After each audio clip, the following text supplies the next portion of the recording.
Hello students, देखो last lecture हम लोगों ने अपना एक चैप्टर स्टार्ट किया था, उसका नाम था periodic table and periodic classification, जहां पर हमने हिस्ट्री की बात की थी, कैसे पीरियडिक टेबल का डेवलपमेंट हुआ, कौन कौन से महानुभाव आए जिन्होंने अपना अपना योगदान दिया इस पीरियडिक टेबल को बनाने में।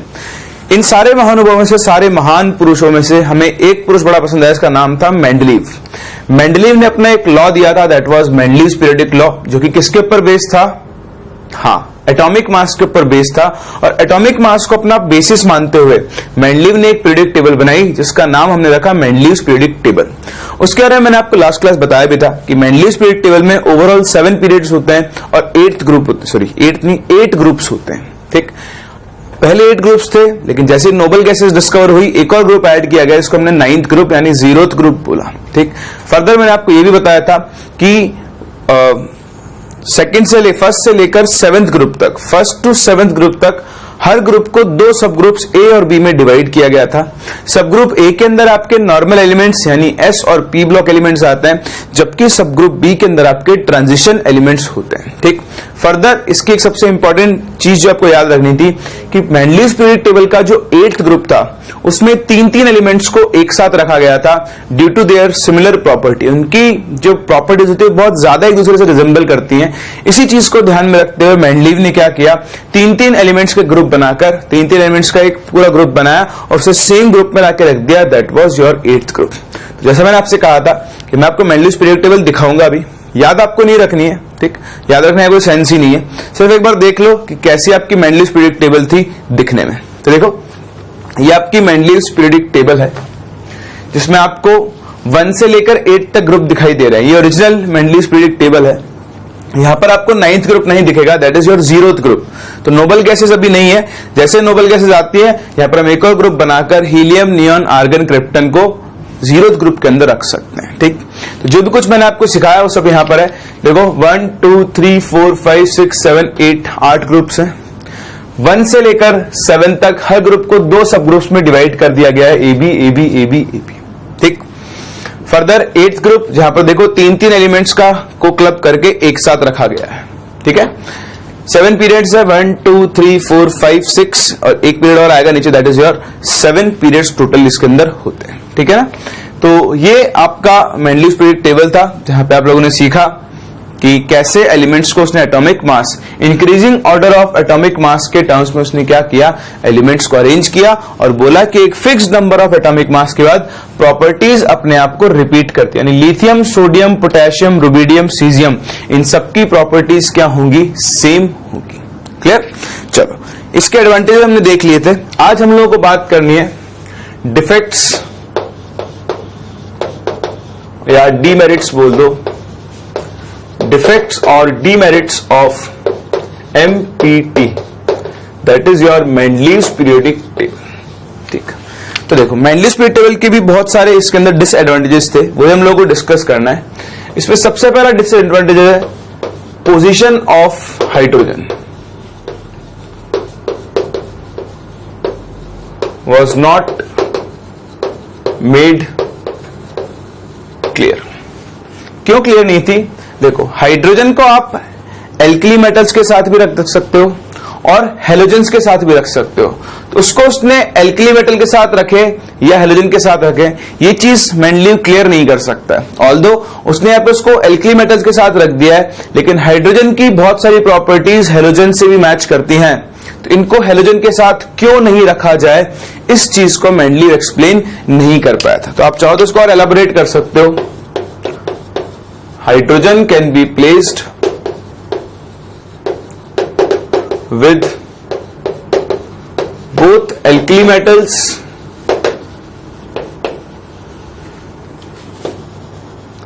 and halogens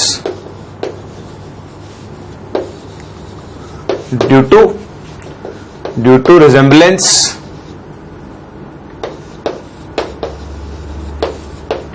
in properties। ठीक है, तो आप हाइड्रोजन को एल्कली मेटल्स और हेलोजेंस दोनों के साथ रख सकते हो। किसके साथ रखें, इस चीज का कोई सेटिस्फैक्टरी आंसर नहीं है। ठीक, सेकंड जो बड़ा इंपॉर्टेंट पॉइंट है इसके फेलियर होने का, भाई आप देखो आपकी पीरियडिक टेबल किस चीज के ऊपर बेस्ड है, एटॉमिक मास, है ना। चलो, क्या मुझे बता सकते हैं व्हाट आर आइसोटोप्स? आइसोटोप्स क्या होते हैं? आइसोटोप्स आर एलिमेंट्स, यार अगर आप एटम्स बोल सकते हो, elements with same atomic number and different mass number. ठीक, ऐसे एलिमेंट्स, मैं इसको एटम्स लिख रहा हूं, ऐसे एटम्स जिनका एटॉमिक नंबर सेम हो लेकिन मास नंबर डिफरेंट हो, उन एटम्स को हम लोग क्या बोलते हैं? एक दूसरे के आइसोटोप्स। अब आप देखो, इसमें बात करता हूं कार्बन। कार्बन का एक आइसोटोप है C12, एक है C13। क्या ये टेबल एटॉमिक मास के ऊपर बेस्ड है? अगर ये टेबल एटॉमिक मास के ऊपर बेस्ड है, इसका मतलब C12 को अलग जगह मिलनी चाहिए और C13 को अलग रखा जाना चाहिए, क्योंकि दोनों के मास नंबर अलग अलग है ना। अगर आप increasing order of mass, atomic mass के टर्म्स में अरेंज करो तो पहले C12 रखो, उसके बाद किसको रखोगे? C13 को रखोगे। लेकिन इस टेबल के अंदर आइसोटोप्स को कोई जगह नहीं दी गई है। ध्यान से देखो, क्या आपको इस टेबल में कहीं पर भी आइसोटोप्स नजर आ रहे हैं? मुझे तो नहीं आ रहा है, आपको भी नहीं आ रहे होंगे, है ना। तो बेसिकली उसने यहाँ पे आइसोटोप्स को जगह दी नहीं। भाई आप अपने टेबल को एटॉमिक मास के ऊपर बेस्ड बता रहे हो और आप आइसोटोप्स को जगह ही नहीं दे रहे हो, तो बहुत बड़ा ड्रॉबैक है। आप अपने ही रूल को फॉलो नहीं कर रहे हो, तो ध्यान रखना, ये इसका सबसे बड़ा ड्रॉबैक था। यहां पर लिख भी सकते हो कि नो प्लेसेस या no place was given for isotopes. ठीक, तो ये इसकी एक बहुत ही बड़ी कमी थी जो हम लोगों को याद रखनी होगी, हमसे पूछी भी जा सकती। ठीक, चलो आगे बढ़ते हैं और बात करते हैं। और भी बहुत सारी कमियां इस टेबल के अंदर। एक बार आप ये दोनों कॉपी करो, क्योंकि मेरे पास यही जगह है आज, तो हम इसी को यूज करते हैं, क्योंकि उधर तो मैंने आपके लिए टेबल रखी हुई है ना। कॉपी करो, फिर आगे बढ़ते हैं।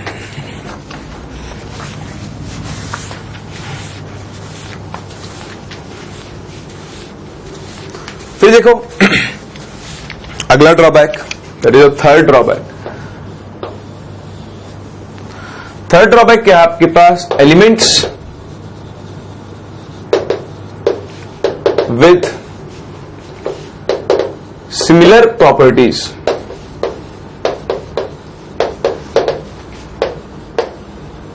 वर प्लेस्ड इन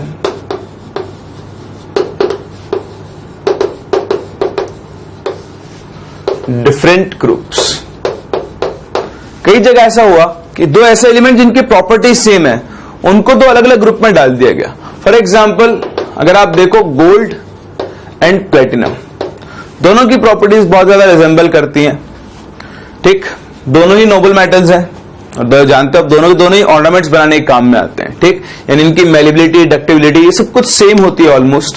दोनों की प्रॉपर्टी सेम है, लेकिन फिर भी दोनों अलग अलग जगह रखे गए। अगर आप इस पीरियोडिक टेबल को देखो, देखो मुझे यहां पर दिखाई दे रहा है प्लेटिनम, क्या आपको ये गोल्ड दिखाई दे रहा है? इसके आसपास तो कहीं पर भी गोल्ड नहीं है। देखो गोल्ड ये रहा, दिख रहा है? तो ये प्लेटिनम एक कोने पर, वो गोल्ड दूसरे कोने पर। दो ऐसे एलिमेंट्स जिनकी प्रॉपर्टी सेम है, आपने उन दोनों को उठा के अलग अलग रख दिया है। तो ये भी इसका ड्रॉबैक था। कई जगह ऐसा हुआ था कि दो एलिमेंट्स की प्रॉपर्टी सेम है बट स्टिल उनको अलग अलग ग्रुप्स में रख दिया गया। ठीक, फोर्थ, एक और बड़ा ड्रॉबैक, कुछ एलिमेंट्स ऐसे थे जिनकी प्रॉपर्टीज अलग अलग थी और उनको उसने सेम ग्रुप में डाल दिया। भाई देखो, एक ग्रुप का मतलब क्या होता है? एक ग्रुप का मतलब होता है कि उस ग्रुप के सारे मेंबर्स की प्रॉपर्टीज भी क्या होंगी? ऑलमोस्ट सेम, सिमिलर प्रॉपर्टीज होंगी, तभी तो जाके वो एक ग्रुप बनता है। ठीक, तो उसने क्या किया? एलिमेंट्स विथ डिफरेंट प्रॉपर्टीज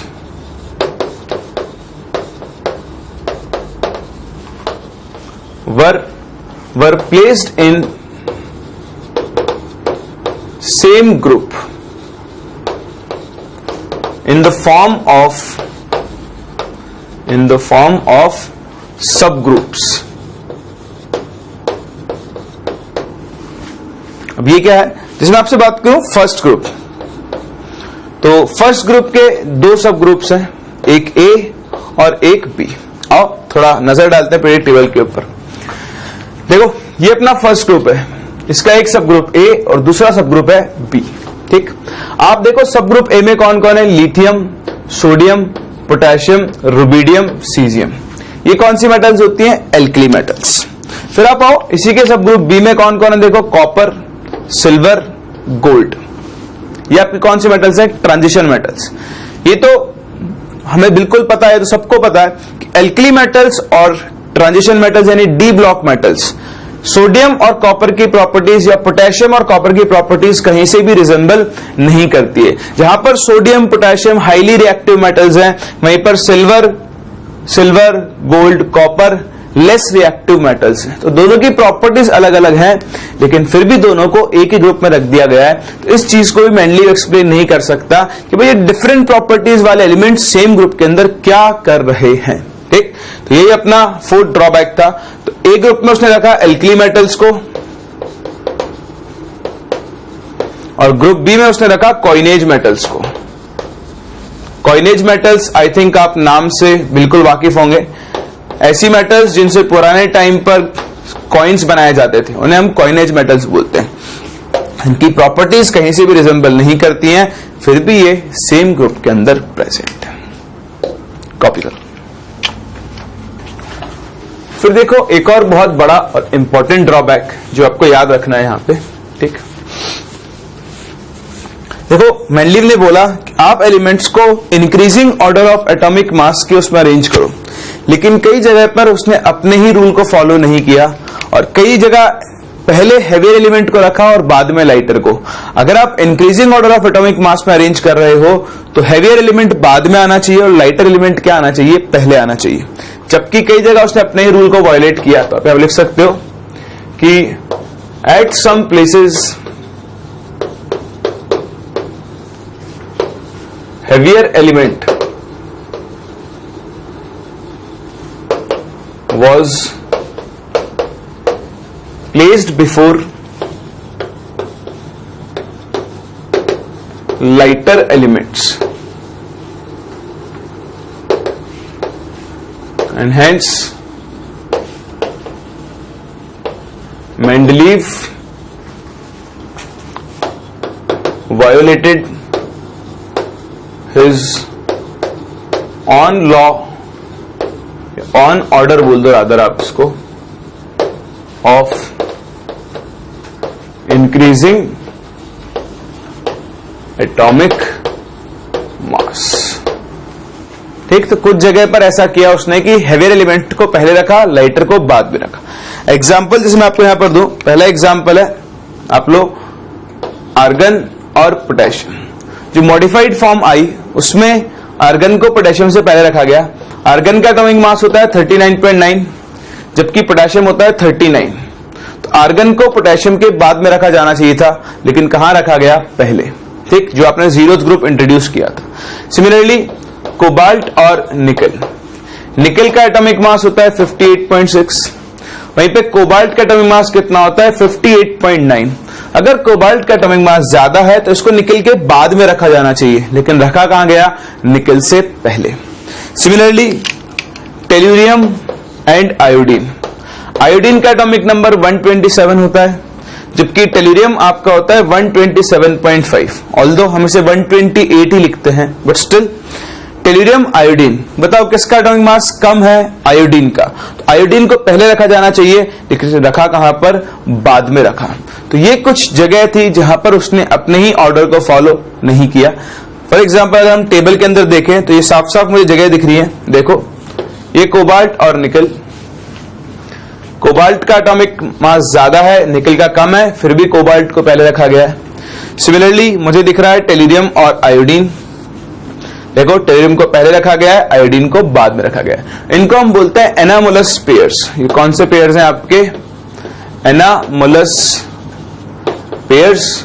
और इन पेयर्स को भी मेनली एक्सप्लेन नहीं कर पाया, उसने सिर्फ इतना बोला कि इनकी प्रॉपर्टीज, इसकी प्रॉपर्टी सेलेनियम से बहुत ज्यादा रिजेंबल करती है तो उसने एटॉमिक मास के ऑर्डर को छोड़कर प्रॉपर्टीज के हिसाब से अरेंज कर दिया। भाई ये क्या है, पहले आप बोलते हो एटॉमिक मास के ऊपर बेस्ड सब कुछ, फिर आप बोलते हो प्रॉपर्टीज रिजेंबल कर रही हैं, इसलिए मैंने एटॉमिक मास के ऑर्डर को फॉलो नहीं किया। तो वो अपने आप में ही कॉन्ट्राडिक्ट कर रहा था। इसी वजह से आपकी मेंडलीव पीरियड टेबल भी क्या हो गई थी, फेल हो गई थी। ऑल्दो इसने बहुत अच्छा काम किया, इसने बहुत तरीके से एलिमेंट्स को अरेंज किया जिससे आप इनकी प्रॉपर्टीज को स्टडी कर सकते हो।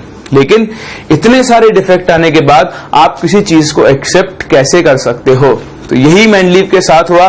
इसकी पीरियड टेबल को डिस्कार्ड कर दिया गया और उसके बाद इंट्रोड्यूस की गई एक नई पीरियड टेबल बनी जिसे हम बोलते हैं मॉडर्न पीरियोडिक टेबल। तो मॉडर्न पीरियोडिक टेबल बनने से पहले एक एक्सपेरिमेंट हुआ जिसका नाम होता है मोजलेस एक्सपेरिमेंट। क्या होता है? मोजलेस एक्सपेरिमेंट। तो आओ डिस्कस करते हैं मोजलेस एक्सपेरिमेंट क्या होता है और कैसे उसने मॉडर्न पीरियोडिक टेबल का बेस बनाया। कॉपी करो, फिर आगे डिस्कस करते हैं।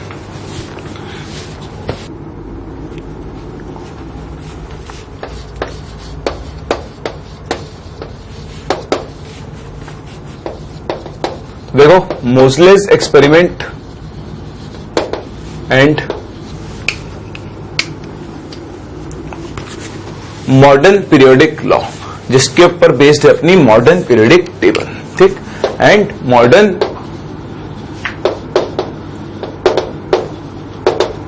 Periodic law. जब एक साइंटिस्ट था मोजले, इसने एक एक्सपेरिमेंट किया। एक्सपेरिमेंट क्या किया? इसने एक metal Lee,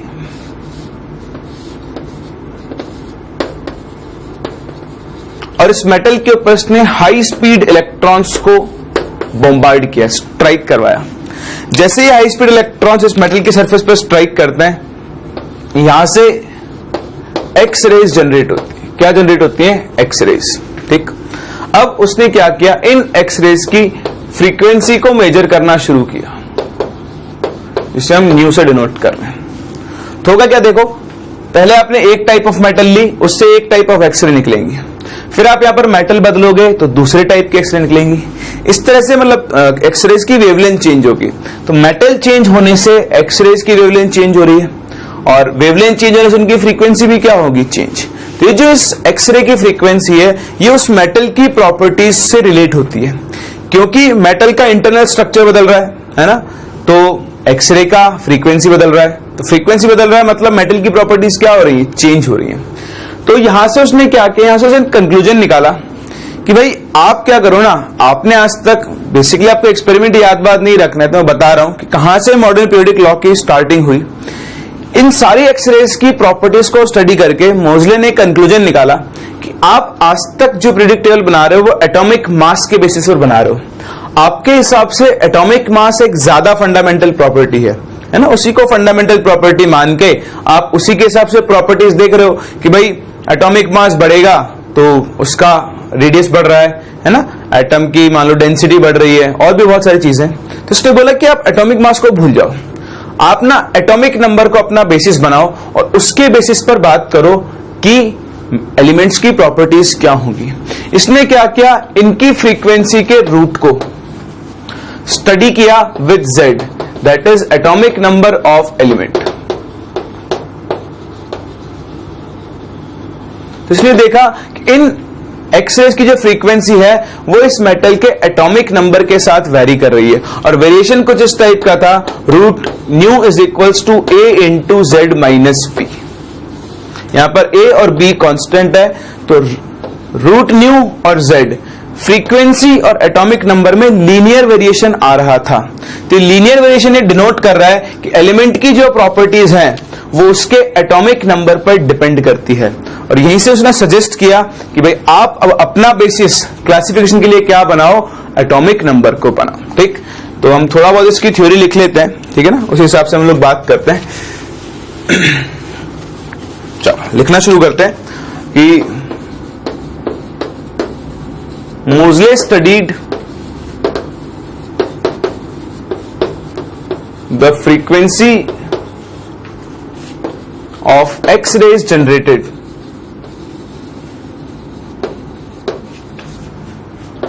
with the atomic number of metal used, ठीक। और यहां से उसने रिलेशन दिया root nu is equals to A into Z minus B, that is frequency जो है एक्सरे की वो उस एलिमेंट के एटॉमिक नंबर के साथ वेरी कर रही है। And from this experiment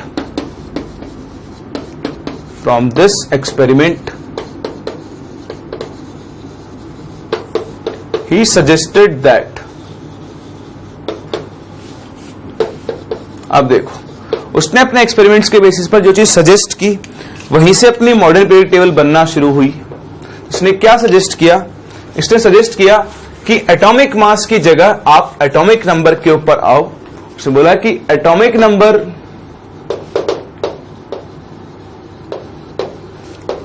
of an element is its more fundamental property,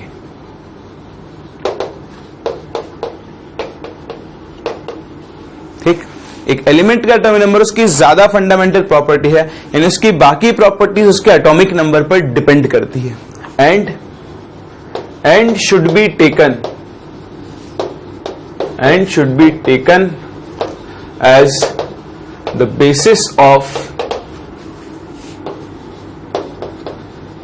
periodic classification, ठीक। तो जहां अभी तक मेंडलीव का बेस चल रहा था, जहां पे आप एटॉमिक मास को अपना बेसिस मानकर चल रहे थे, मोजली ने बोला कि आप एटॉमिक मास को भूल जाओ और एटॉमिक नंबर को अपना बेसिस बनाओ और इसके बेसिस पर पीरियडिक क्लासिफिकेशन करो। ये उसने सिर्फ सजेस्ट किया। इस सजेशन को नील्स बोहर, जानते हो ना नील्स बोहर को, बोर्स एटॉमिक मॉडल, तो नील्स बोहर ने इस सजेशन को एक्सेप्ट किया और उसने अपना एक नया लॉ दिया जिसे हम बोलते हैं मॉडर्न पीरियोडिक लॉ, ठीक। तो आप एक और चीज लिख दें साथ में, Niels Bohr considered his suggestion and gave modern periodic law। और यहां से शुरुआत हुई मॉडर्न पीरियोडिक लॉ और उसके बाद मॉडर्न पीरियोडिक टेबल की। तो क्या था मॉडर्न पीरियोडिक लॉ? आओ इस चीज को भी देख लेते हैं। मॉडर्न पीरियोडिक लॉ, ये मेंडलीव के पीरियोडिक लॉ से ही मिलता जुलता था, बस एटॉमिक मास को किसने रिप्लेस कर दिया यहां पर? एटॉमिक नंबर ने। तो मॉडर्न पीरियोडिक लॉ क्या कहता है? लॉ कहता है कि द प्रॉपर्टीज, फिजिकल और केमिकल इसमें दोनों काउंट होंगी, the properties of elements are a periodic function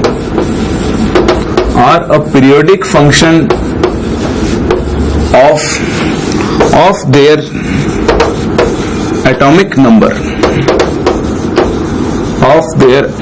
number, and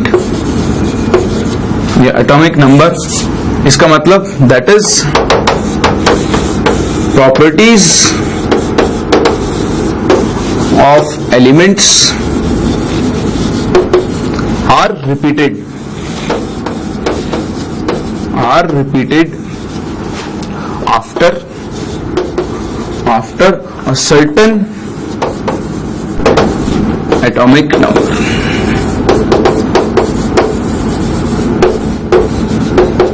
ठीक। तो एक सर्टेन एटॉमिक नंबर के बाद प्रॉपर्टीज अपने आप को क्या करती हैं? रिपीट करती हैं। तो सब कुछ वही है, जहां पर पहले एक फिक्स्ड एटॉमिक मास के बाद प्रॉपर्टीज रिपीट करती थी, अब हमने उसको एटॉमिक नंबर से रिप्लेस कर दिया है और अब सब कुछ एटॉमिक नंबर के बेसिस पर ही बात करेंगे। ये आपका मॉडर्न पीरियोडिक टेबल है जो कि एटॉमिक नंबर पर बेस्ड है। मेंडलीव बेस्ड थी एटॉमिक मास पर, मॉडर्न बेस्ड है एटॉमिक नंबर पर। अब आप increasing order of atomic number के टर्म्स में एलिमेंट्स को अरेंज करोगे और एक फिक्स्ड एटॉमिक नंबर के बाद प्रॉपर्टीज अपने आप को क्या करेंगी? रिपीट करेंगी। कैसे? वो तो अभी आप मॉडर्न पीरियोडिक टेबल में देख ही लोगे, जिसको हम अच्छी तरह से जानते हैं। कॉपी करो लॉ। फिर बात करते हैं मॉडर्न पीरियडिक टेबल की और उसकी शक्ल कैसी है, कैसी वो दिखती है, क्या क्या उसकी प्रॉपर्टीज हैं और कौन कौन से एलिमेंट्स यहाँ पर इंक्लूडेड हैं। पूरी टेबल हम बनाएंगे और उसको याद रखने के तरीके भी मैं आपको सिखाऊंगा और भी कई नई चीजें जो आप लोगों ने आज तक शायद नहीं देखी होगी मॉडर्न पीरियड टेबल में, वो भी मैं आपको दिखाऊंगा। कॉपी करो, फिर हम लोग आगे बढ़ते हैं।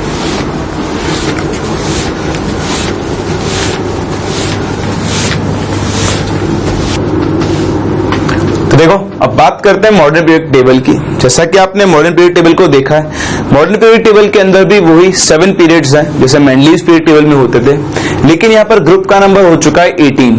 ठीक, 1 से लेकर 18 तक यहाँ पर टोटल 18 ग्रुप्स होते हैं, जिनको आपने बेसिकली 4 ब्लॉक्स में डिवाइड किया है, S block, P block, D block and F block. सबकी बात करते हैं। सबसे पहले हम ड्रॉ करते हैं अपनी मॉडर्न पीरियड टेबल को और उसके एक फॉर्मेट को। ठीक, तो मैं स्टार्ट कर रहा हूं यहां से।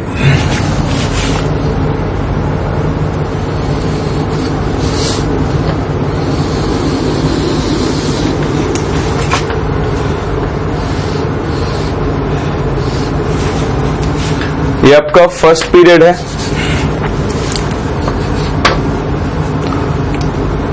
फिर यहां पे आएगा आपका सेकंड, थर्ड, चलो बना लेंगे वो तो हम।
ये आपका आउटलाइन है पीरियड टेबल का। अगर हम इसमें गिनना शुरू करें तो हमारे पास टोटल 18 ग्रुप्स हैं और 7 आपके पीरियड्स हैं। ठीक, तो पीरियड टेबल का आउटलाइन कंप्लीट होता है। देखो, ये फर्स्ट पीरियड, ये आपका सेकंड, ये थर्ड, ये फोर्थ, ये फिफ्थ, ये सिक्स्थ और ये सेवेंथ। ठीक, ग्रुप्स की अगर नंबरिंग करें तो ये आपका फर्स्ट ग्रुप है। ठीक,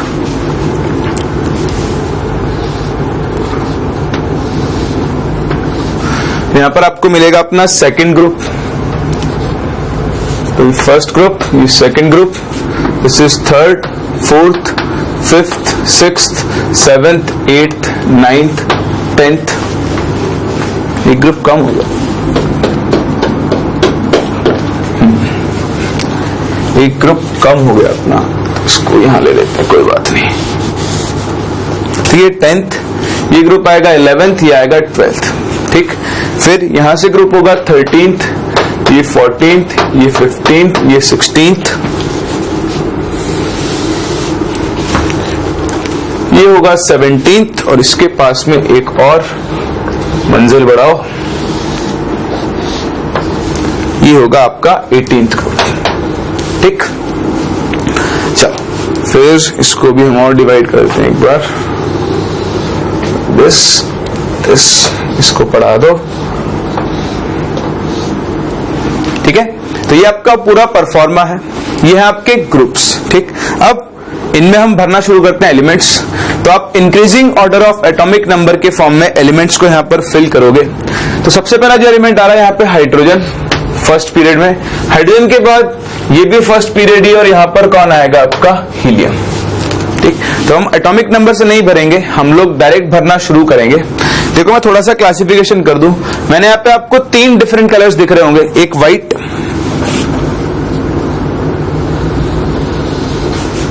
ठीक, बीच में सारा येलो है, और उसके बाद ये रेड है। जितने भी एलिमेंट्स, ये जो 2 आपको ग्रुप्स दिख रहे हैं व्हाइट में, इनको हम बोलते हैं S block. These R S block elements, ठीक। एस ब्लॉक एलिमेंट्स में कौन कौन काउंट होता है? Hydrogen, lithium, sodium, potassium, rubidium, caesium and francium. ये जो आपका फ्रांशियम है, francium is radio active,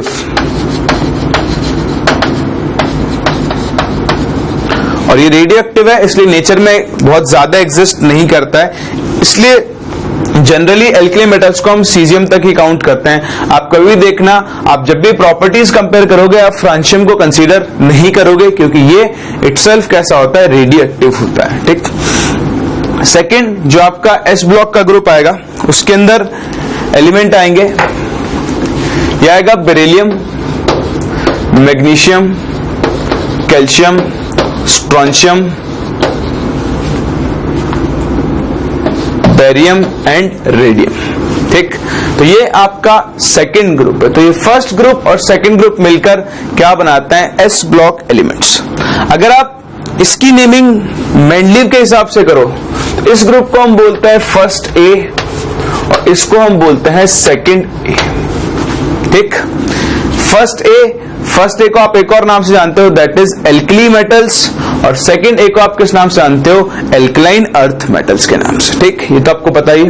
further आपको ये टेबल याद भी रखनी होगी, तो इसमें कौन कौन से एलिमेंट है, इस चीज को आपको याद रखना है। तो याद रखने के लिए फ्रेजेस होते हैं जो आप आई थिंक आपने कुछ सुने होंगे, कुछ आज आप नए सुनोगे। जैसे मुझे ये याद रखना है, तो hydrogen, lithium, sodium, potassium, rubidium, caesium, francium. हम इसे कैसे याद रखते हैं? है लीना, क्या बोलते हैं इसे? है लीना की रब से फरियाद, ठीक। तो आप लोगों ने सीखा होगा, इसको हम बोल सकते हैं ऐसे, है, इन दोनों को मिलाकर हम बोलते हैं लीना की रब से फरियाद, ठीक। अगर आपने पहले नहीं सुने तो आपको सुनने में फनी लग सकता है भी, ठीक है, फनी बनाए गए। क्यों? क्योंकि आप इन चीजों को याद रख सको। ऐसे आप रटने बैठोगे तो दिक्कत होती है, इसलिए हम फ्रेजेस बनाते हैं, और फ्रेजेस की फॉर्म में इस चीज को हम लोग याद रख सकते हैं। Similarly beryllium, magnesium, calcium, strontium, barium, radium, इसका नया तरीका क्या है? इसे हम बोलते हैं बेटा मांगे कार स्कूटर और बाप रोए, ठीक। आप इसे ऐसे याद रख सकते हो, बेटा मांगे कार स्कूटर बाप रोए। ये इसका कुछ लोग ऐसे बनाते हैं, बेटा मांगे कन्या सुंदर बाप राजी, ठीक। तो आपको जैसे याद रखना है वैसे याद रखो। आपको स्कूटर चाहिए या सुंदर कन्या चाहिए, ये आपको डिसाइड करना है, ठीक। तो दो अपने पास ब्लॉक्स हो, दो अपने पास ग्रुप हो गए, फर्स्ट ग्रुप, सेकंड ग्रुप, जिनको हम कलेक्टिव फॉर्म में किस नाम से जानते हैं? एस ब्लॉक एलिमेंट्स के नाम से जानते हैं, ठीक। बात नंबर 1। बात नंबर 2, आपको इनके एटॉमिक नंबर्स भी याद रखने होते हैं। देखो मेरे पास जगह कम है, लेकिन थोड़ी कंप्रेस्ड फॉर्म बनाइए। आप अपनी कॉपी में बहुत अच्छी फॉर्म बनाओ, बड़ी बड़ी। चाहो तो अभी रफ बना लो, आराम से उसको फेयर करना, ठीक। क्योंकि जो इन्फॉर्मेशन मैं आपको यहाँ दे रहा हूं वो आपके थ्रू आउट काम में आने वाली है, उसको आपको ध्यान रखना ही होगा। दूसरा, हम यहाँ पर डिसाइड करने जा रहे हैं इनके एटॉमिक नंबर्स को। तो देखो, हाइड्रोजन का एटॉमिक नंबर कितना होता है 1, लिथियम का होता है 3, sodium is 11, potassium is 19, rubidium कितना होता है, ये होता है आपका 37, सीजियम कितना आएगा आपके पास, ये आएगा 55, ठीक, और फ्रांशियम कितना आएगा 87, ठीक है। तो ये एटॉमिक नंबर आपको रटने नहीं होते हैं, इनको हम याद रखते हैं। कैसे? देखो, ये चीज आपने लिख ली होगी, ये ग्रुप पीरियड नंबर है, तो खैर ठीक है।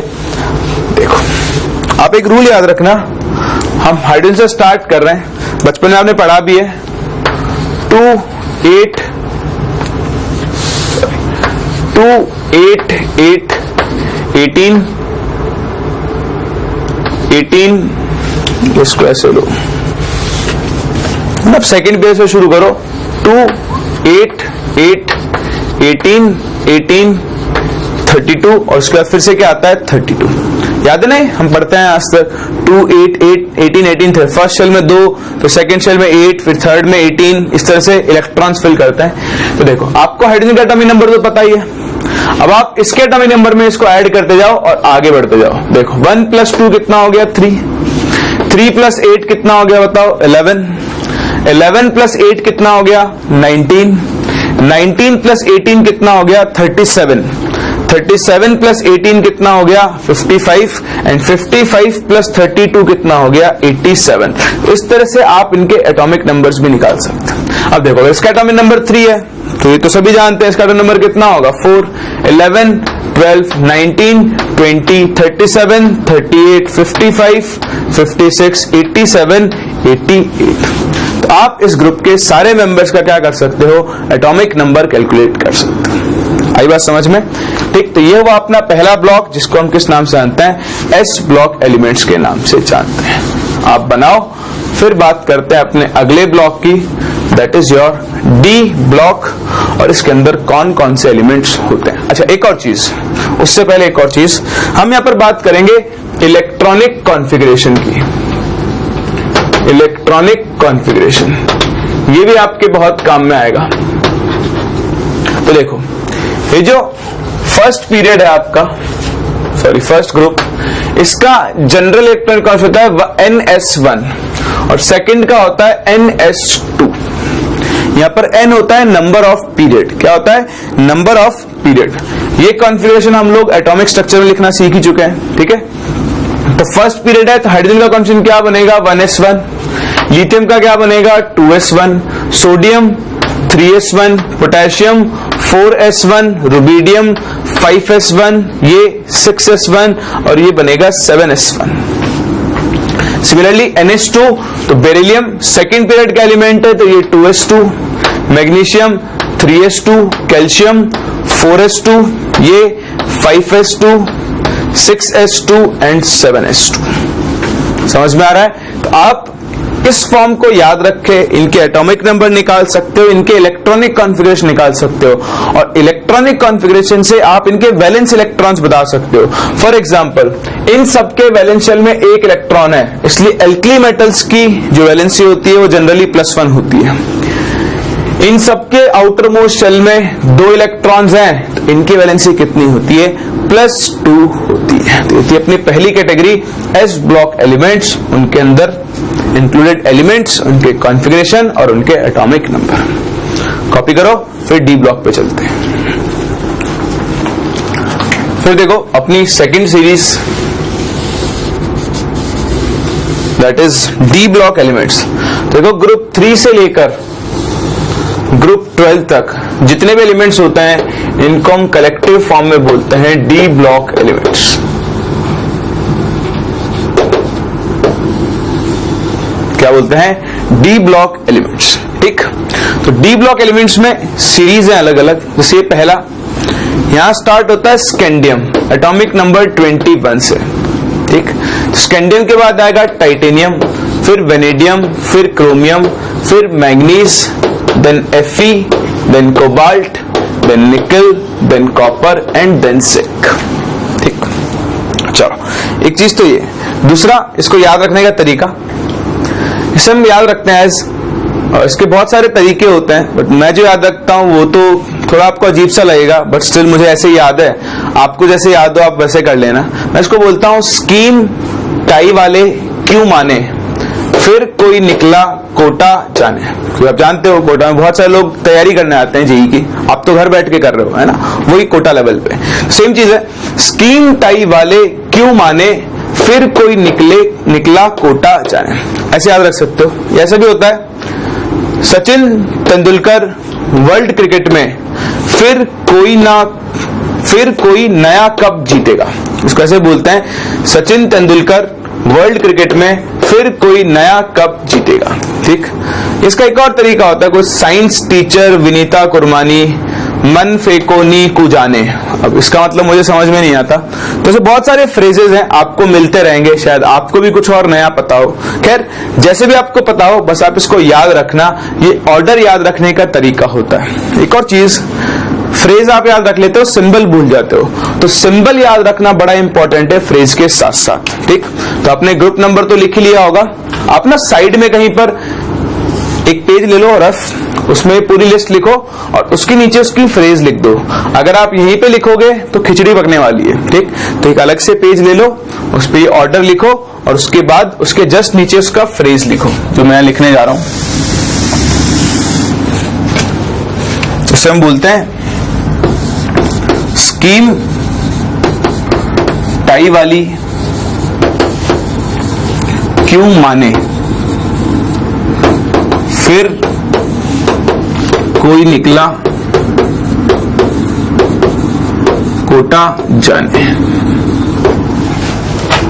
ठीक, तो ये आपके पास इसका फ्रेज है। बाकी एटॉमिक नंबर 21, तो ये होगा 22, 23, 24, 25, 26, 27, 28, 29 एंड 30। ठीक, तीसरी जो सबसे इंपॉर्टेंट चीज है वो है इनका इलेक्ट्रॉनिक कॉन्फ़िगरेशन, जो आपको याद रखना होगा। तो अगर आपने फ्रेज लिख ली है तो फिर मैं यहां पे इलेक्ट्रॉनिक कॉन्फ़िगरेशन लिखना शुरू करूं। चलो देखो,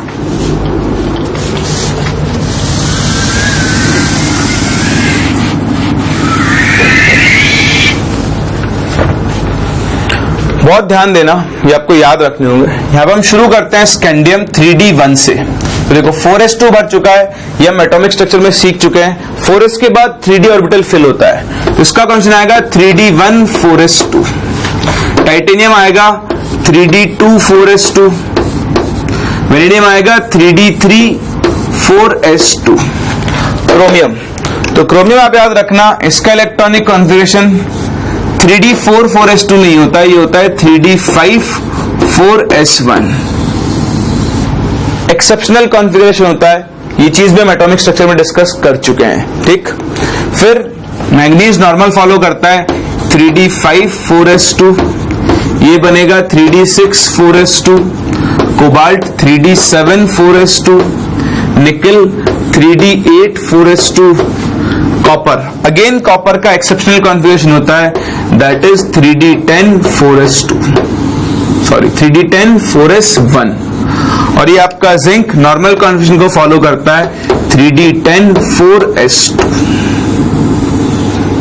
ठीक, तो ये कॉन्फ़िगरेशंस आपके फिंगर टिप्स पे होनी चाहिए। थोड़ा सा आप प्रैक्टिस करोगे आपको याद रह जाएंगे। 3d1 से शुरू करो, 3d10 तक जाना है। एक क्रोमियम और दूसरा कॉपर। वैसे क्रोमियम 3d4 4s2 होना चाहिए, लेकिन ये पार्शियली फिल्ड और ये हाफ फिल्ड। हाफ फिल्ड की स्टेबिलिटी ज्यादा होती है, इसलिए ये कॉन्फ़िगरेशन इसमें कन्वर्ट होता है। सिमिलरली कॉपर 3d9 4s2 होना चाहिए, लेकिन फुल फिल्ड ऑर्बिटल की स्टेबिलिटी ज्यादा होती है, इसलिए ये कॉन्फ़िगरेशन इसमें कन्वर्ट हो जाता है। तो ये जो पहली सीरीज आपको दिख रही है स्कैंडियम से लेकर जिंक, इसके सारे एलिमेंट्स के कॉन्फ़िगरेशन आपको याद होने चाहिए। इस पे आपको थोड़ा सा वर्कआउट करना होगा, थोड़ी सी प्रैक्टिस करोगे ये सब के सब आपको याद हो जाएंगे। वैसे मैं भी पूरी कोशिश करूंगा क्लास में आपको याद करवाने की, बट आप एफर्ट दोगे तो और जल्दी आपको याद हो जाएगा। ठीक, चलो एक और चीज देखो, यहां पर कौन सा ऑर्बिटल फिल हो रहा है? 3D 3D 3D 3D 3D 3D 3D 3D 3D 3D। इसलिए ये जो सीरीज बनी पहली, इस सीरीज को हम 3D सीरीज के नाम से जानते हैं। किस नाम से जानते हैं? 3D सीरीज के नाम से जानते हैं। ठीक, तो आप ये सारी डिटेल्स लिखो इस सीरीज के बारे में। फिर हम मूव करते हैं अपनी अगली सीरीज पर, डी ब्लॉक की, जिसे हम 4D सीरीज बोलेंगे। तो ये 3D सीरीज, ये 4D सीरीज, ये 5D सीरीज, और इसके नीचे कौन सी बनेगी? 6D सीरीज बनेगी। कॉपी करो, फिर आगे बढ़ते हैं। तो देखो अगली सीरीज में आता है आपका yttrium, zirconium, niobium, molybdenum, technetium, this is ruthenium, rhodium, palladium, silver and cadmium. ठीक, तो यट्रियम से लेकर कैडमियम तक आपके यहां पर एलिमेंट्स हैं। ठीक, पहले एटॉमिक नंबर की बात कर लेते हैं। तो आप देखो रूल वही है, 21 प्लस 18 कितना हो गया? 39। ठीक, 39 के बाद ये हो गया 40, 41, 42, 43, 44, 45, 46, 47, 48। याद रखने का तरीका, तो इनको याद रखने की जो फ्रेज है वो थोड़ी ज्यादा इंटरेस्टिंग है।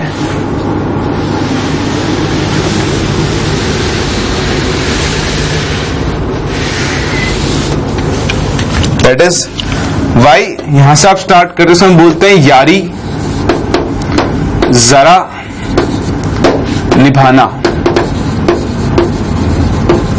एमओ मतलब मौत तक, इसे हम बोलते हैं रुकावटें, राह पड़े अगर कोई। ठीक, तो वाई यट्रियम, यारी, जिरकोनियम, जरा, निभाना, मौत तक, रुकावटें राह में पड़े अगर कोई। ठीक, तो ये आपको इसको याद रखने का फ्रेज है। थोड़ा सा काम करोगे अपने आप ही आपको याद हो जाएगा। ठीक, यहां पर इलेक्ट्रॉनिक कॉन्फ़िगरेशंस इतने इंपॉर्टेंट नहीं होते हैं, बट स्टिल आपको यहां पर 2-3 एलिमेंट्स के इलेक्ट्रॉनिक कॉन्फ़िगरेशन याद रखने होंगे। ठीक, तो 2-3 एलिमेंट कौन कौन से हैं आपके? एक तो है कैडमियम, तो ये जिंक का था 3d10 4s2। कैडमियम का इलेक्ट्रॉनिक कॉन्फ़िगरेशन बनेगा 4d10 5s2। क्या बनता है? 4d10 5s2। ये जो सिल्वर है इसका कॉन्फ़िगरेशन बनेगा 4d10 5s1। ठीक, और ये जो आपका पैलेडियम है इसका कॉन्फ़िगरेशन आप याद रखना, ये बनता है 4d10 5s0। ठीक, तो ये इंपॉर्टेंट है यहां पर 3। बस आपने इन 3 के कॉन्फ़िगरेशन याद रख लिए, वो हमारे लिए मोर देन सफिशिएंट होगा। तो ये जो सीरीज है देखो, इसमें इलेक्ट्रॉन 4d में भर रहा है, इसलिए इसको हम किस सीरीज के नाम से जानते हैं? 4d सीरीज के नाम से जानते हैं। तो ये 3d सीरीज, ये 4d सीरीज, इसके बाद हम बात करते हैं 5d सीरीज की। कॉपी करो, फिर 5d सीरीज देखते हैं। फिर देखो 5d सीरीज, अपनी थर्ड सीरीज है, ये स्टार्ट होती है La, दैट इज लेंथेनम से, और लेंथेनम पे हम एक स्टार लगाते हैं। ये स्टार का मतलब ऐसे आप समझते होंगे, नहीं समझते हो तो मैं समझा देता हूं। इसका एटॉमिक नंबर आएगा 57, 39 प्लस 18 कितना हो गया? 57। इसके बाद जो अगला एलिमेंट आएगा उसका एटॉमिक नंबर सीधा आ जाता है 72। 57 से आप डायरेक्ट कहां पहुंच गए? 72 पर। क्यों? इस स्टार की वजह से। लेंथेनम से हॉफनियम के बीच में 14 लेंथेनॉइड एलिमेंट्स आते हैं। कितने एलिमेंट्स आते हैं? 14 लेंथेनॉइड एलिमेंट्स आते हैं, जो कि F ब्लॉक एलिमेंट्स होते हैं। कौन से एलिमेंट्स होते हैं? F block elements. इसलिए 57 के बाद डायरेक्ट एटॉमिक नंबर कितना आ गया? 72। इन 14 एलिमेंट्स को हम यहां नहीं रखते हैं क्योंकि पीरियोडिक टेबल बहुत बड़ी हो जाएगी। ऑलरेडी देखो कितनी बड़ी है, एक फ्रेम में आ ही नहीं रही है। ठीक। अगर मैं यहाँ पे एफ ब्लॉक को भी रख देता तो इस बोर्ड में ये पीरियोडिक टेबल नहीं आती। इसको कंसाइज करने के लिए, छोटा करने के लिए हमने स्टार लगा दिया है। स्टार का मतलब है इसके और इसके बीच में 14 लेंथेनॉइड एलिमेंट्स प्रेजेंट हैं। तो हाफनियम से स्टार्ट हुआ, उसके बाद यहां पर आएगा tantalum, then tungsten, then rhenium, then osmium, then iridium, then platinum, gold and mercury. ठीक, तो ये हुई आपकी 5D सीरीज। और इसको याद रखने के लिए भी हमारे पास एक अच्छा सा फ्रेज है। तो अच्छा सा फ्रेज क्या है?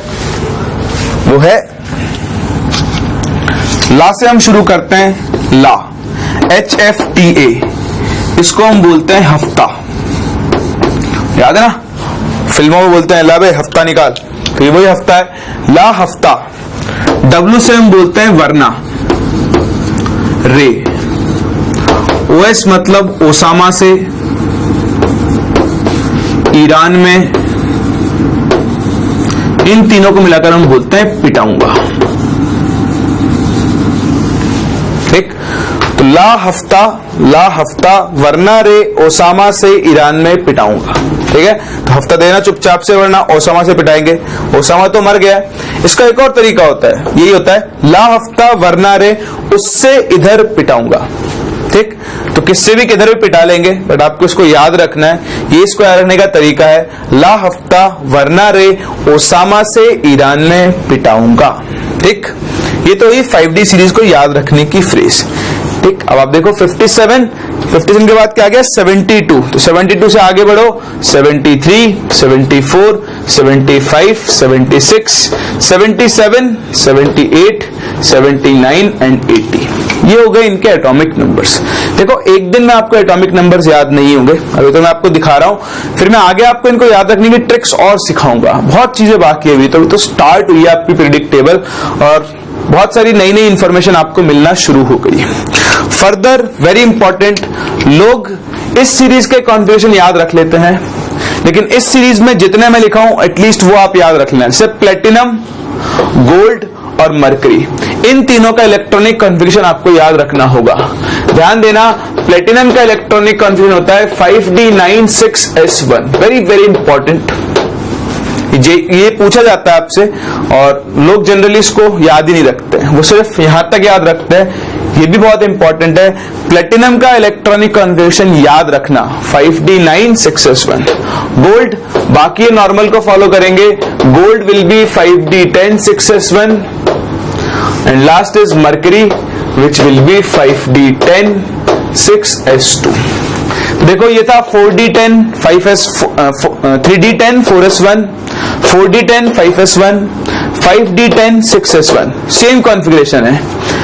3D10 4S2, 4D10 5S2, 5D10 6S2, ये भी सेम है। डिफरेंस है यहां पर अगर आप निकल को देखो तो वो था 3D8 4S2, वहीं पे पैलेडियम था 4D10 5S0, और प्लेटिनम है आपका 5D96S1। तो थोड़ा सा ध्यान रखना, इन तीनों में वेरिएशन है, बाकी ये तीनों तो नॉर्मल रूल्स को फॉलो कर रहे हैं। तो ये थी आपकी 5D सीरीज। इसी के जस्ट बाद आती है 6D सीरीज, जो हमें याद नहीं रखनी है क्योंकि उसके पूरे एलिमेंट्स अभी नोन नहीं है। ठीक, वो स्टार्ट होती है आपके पास एक्टिनियम से। तो देखो 57 प्लस 32, एटॉमिक नंबर आ गया 89। यहां पर भी एक स्टार लगता है। एक्टिनियम के बाद आता है आपका थोरियम। ठीक, सॉरी,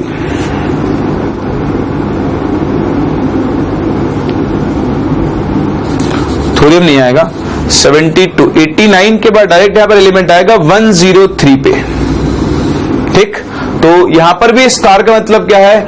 90 से लेकर 103 तक क्या करते हैं आपके एक्टिनाइड्स एग्जिस्ट करते हैं। यहां पे आता है ल्यूटेशियम, इसका एटॉमिक नंबर कितना आएगा? 103 के आसपास। तो ध्यान रखना 58 से 71, 58 से 71 तो होते हैं लेंथेनॉइड्स, और 90 से 103 वो क्या होते हैं आपके एक्टिनोइड्स। तो ये अगली सीरीज आपका ये 104 से स्टार्ट होगा, ठीक है। तो इनको हमको याद रखने की जरूरत नहीं है क्योंकि इनकी नेमिंग अलग तरीके से होती है। 100 के बाद जो एलिमेंट्स आते हैं उनकी नेमिंग एक अलग तरीके से होती है, वो भी मैं आपको सिखाऊंगा कैसे होती है। बट हाल फिलहाल ये आपका एस ब्लॉक, ये आपका डी ब्लॉक, जिसकी 3 सीरीज आपको याद रखनी है। और इन 3 सीरीज में जितने इलेक्ट्रॉनिक कॉन्फ़िगरेशन मैंने लिखा है बस आप वो याद रख लो, उससे आगे आपको कभी भी जरूरत नहीं पड़ेगी। डी ब्लॉक को खत्म करने के बाद हम किससे मिल सकते हैं? अपने अगले block that is P block से। तो जो 13th ग्रुप से लेकर 18th ग्रुप के एलिमेंट्स हैं इनको हम कलेक्टिव फॉर्म में पी ब्लॉक एलिमेंट्स के नाम से जानते हैं, लेकिन मैं आज उनको डिस्कस नहीं कर रहा हूं, उन्हें मैं नेक्स्ट क्लास डिस्कस करूंगा, नेक्स्ट लेक्चर, क्योंकि अभी फ्रेम में इतना ही आ रहा है, ठीक। तो आप अभी इतना ही रखो।